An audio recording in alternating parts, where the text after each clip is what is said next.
First of all, for those of you who have seen many tech speakers, none of them here, of course, there are two salient points about tech speakers. First, almost all tech speakers suck, except at the ones that elevate. The second thing is almost all tech speakers go long, and that is a deadly combination. If you suck and your speech is short, it's okay. And if you're great and your speech goes long, also okay. But if you suck and go long, that's just a deadly combination, okay? So what I do is I use the top 10 format so that in case you think I suck, you can kind of gauge about how much longer I'll suck because you know I have 10 key points, okay? So the first story and the first hindsight I want to talk about is that, you know, when things are not working out, when the system is against you, when the opportunity is not there, change a losing game. Make a change. Make a decision. So this is a picture of my ancestors. The person in the top row, second from the left, is my father. My aunts and grandparents are there in the front row. Basically, I'm third generation Japanese American.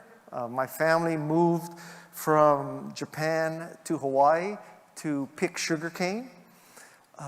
They did it because there was just a lack of vertical space to move in Japan.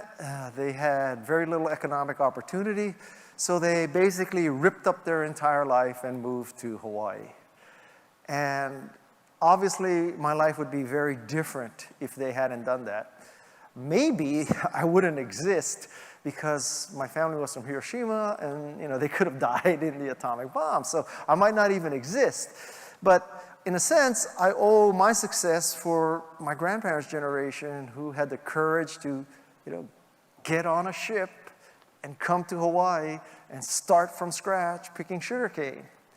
Which I must admit, you know, when I hear about some of my country's immigration policies and they're saying, yeah, we just want the best and brightest and richest, if they use that standard today, I would still be in Hiroshima or dead.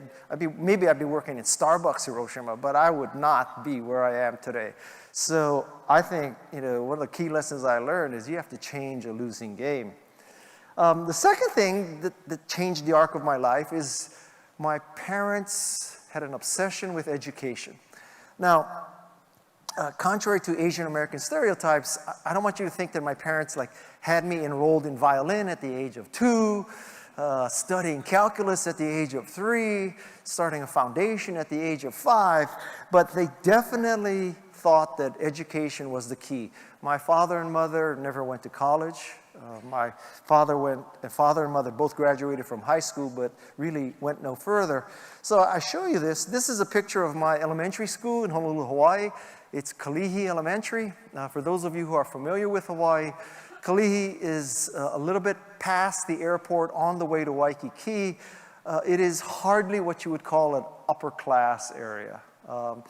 There's a lot of diversity here: Hawaiians, Filipinos, Samoans, Japanese, some white people called haoles, a few of those, but mostly it was lower middle income.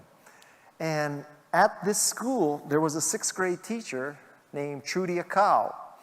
And Trudy Akau took my parents aside one day and said, you know what? Guy is too intelligent, he has too much potential, you need to get him out of the public school system and get him into a more challenging private school system. Because in Hawaii, the private schools are much better than the public schools. So my parents, and they, believe me, they didn't have the money to do this really, they took me out of this school and they put me into a school called Iolani. For those of you familiar with Hawaii, you know that there are two kind of prep academic schools in Hawaii, Iolani and Punahou. Punahou is the school that Barack Obama went to. Iolani is the school that Guy Kawasaki went to.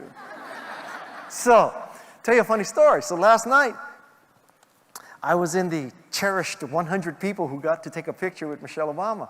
And so when I went up to her, I said, you know, Michelle, imagine what Barack could have achieved if he had gone to Iolani instead of Punahou. So I tell you, if Trudy Akau had not made my parents put me into this very challenging private school, I would also not be here today. And the lesson there is that education counts.